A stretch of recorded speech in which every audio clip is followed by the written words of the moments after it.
Homework 4.3, Properties of Logarithms, Video 3. Homework due Friday, May 29th at 11:59 p.m. You know, I thought about not doing this video, but I'm going to do it for two reasons. Number one, many, if not all of you, will not only be able to follow it, but understand it and possibly earn some bonus points at the end of this video. In the event that I forget, the bonus question is, prove the quotient rule. I'm going to prove the product rule, and honestly, the proof of the quotient rule is almost exactly the same. You just have to make some changes. So that's one reason I'm giving you this optional video. And it is optional, meaning that if you skip it, you will not miss out on anything in the homework or on the test. But the other reason I'm doing this is for those of you heading towards calculus and beyond, things are going to get more theoretical than you've experienced before. And some of those theoretical things will be proofs. You don't just accept things as true because somebody said they are or somebody in the past proved it.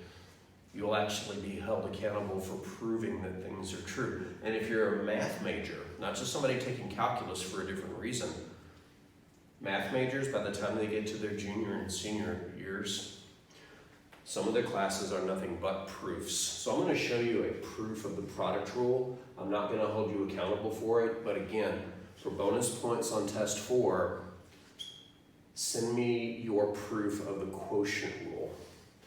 So how can we prove the product rule, which is sitting right here?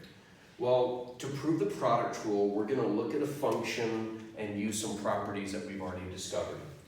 So we're going to start with, suppose f of x equals log base b of x. And of course, the base is positive, but not equal to 1. Now, we've discussed what this graph looks like, regardless of whether the base is greater than 1 or less than 1. If the base is greater than 1, then we get logarithmic growth, which is a really quick rise followed by slow growth. But if the base is less than 1, then we get the reverse. We get a really fast descent followed by a slow descent. But the important thing about both of these graphs is that they pass the horizontal line test.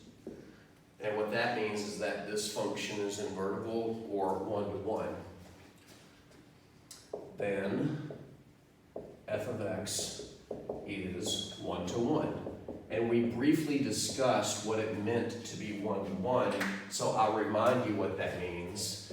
In other words, that means if two inputs, we'll say f of x1 and f of x2, if two inputs produce the same output, that implies that the inputs were equal.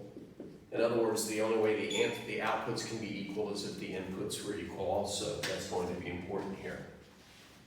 Now, how can we use that? Well, this is a common algebraic way to prove some things are equal. You show that their outputs are equal, and you show the function is 1 to 1, and the conclusion that you draw is the inputs are equal. So the approach to this proof is, we're going to put this into the function. Excuse me, this isn't the function I wanted to use. I wanted to use b to the x, which is, everything is still true down here because either the graph looks like that if the b is greater than 1, or the graph looks like this, exponential growth versus exponential decay, if the base is less than 1, but it still passes the horizontal line test. The function is still invertible, and so the statement about this being 1 to 1 is still true. So we're going to show that these are equal by putting each one into that function and showing that we get the same outputs. And then because of the fact that the function is 1 to 1, we can conclude that we have equal inputs. So we'll say observe that f of, now let's put the left side of this in, log base b of m times n. It's going to be a little ugly but manageable. So let's put this into the function, so it goes into the exponent, b to the log base b of m times n. And then we had a property of logarithms. I don't remember which number it was. I'm I'm going to say that it was probably number 4. I would have to go back and look in the video from homework 4.2. But we had a property of logarithms that said if you have a log in an exponent and the bases match, then everything cancels and you're left with the argument. And the reasoning behind that was, I don't know what this logarithm is, but I know what its answer does. Its answer is the power that turns b into m times n. Well, that's a power that's on a b. So by its own definition, it turns it into m times n. So this equals m times n using a previous property. Again, I don't remember which property number it is, but that's okay because I know we've seen it previously. Also, observe that now the move is to put the other side of the equation into the function and end up with the same answer. F of log base b of m plus log base b of n. So it is a big chunky input, but you can put anything into a function as long as it's in its domain. And the domain for this was all real numbers. So let's put this into the function. So all of that would wind up as an exponent on the b. Log base b of m plus log base b of n. But don't we have an exponent rule that says b to the x times b to the y equals b to the x plus y?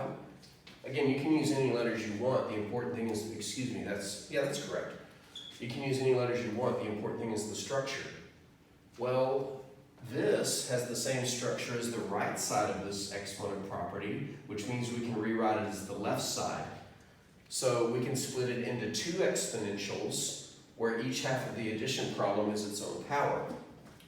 So b to the log base b of m times b to the log base b of n. Well, wait, this is the exact same setup that we had up here. B raised to a log base b power, we just have it twice. So on here, the b and the log base b cancel and leave m, and here we have b and the log base b cancel and we have n, which is the same thing that we got here.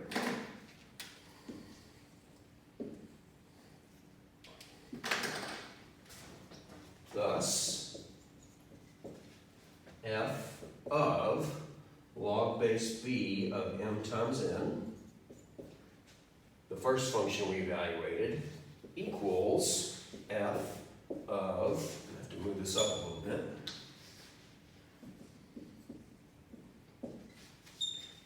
the second function that we evaluated, log base b of m plus log base b of n. So we have equal outputs, but the function was 1 to 1, which means equal outputs implies equal inputs. Since f of x is 1 to 1,